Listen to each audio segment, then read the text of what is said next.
56 News, video sebuah bus ditahan oleh petugas keamanan SPBU karena ada kotoran manusia yang jatuh dari bus viral.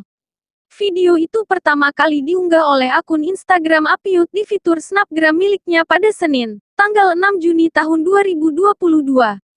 Dalam video itu terlihat petugas keamanan SPBU yang naik ke dalam bus. Petugas itu lalu bertanya pada penumpang bus siapa yang berak, lantaran kotoran itu jatuh ke area SPBU. Pengunggah menuliskan jika saat itu bus sedang isi solar di SPBU. Tiba-tiba ada kotoran manusia yang jatuh dari bus sehingga petugas menahan bus tersebut.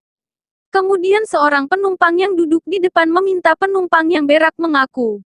Akan tetapi tidak ada yang mengaku hingga akhirnya satu bus iuran untuk membayar. Bus tersebut akhirnya bisa kembali melanjutkan perjalanan setelah para penumpang patungan membayar denda. Yang berak katanya siapa?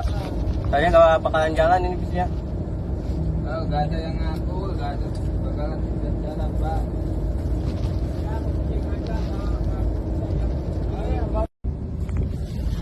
Ngaku deh, daripada kita nggak jalan begini ntar.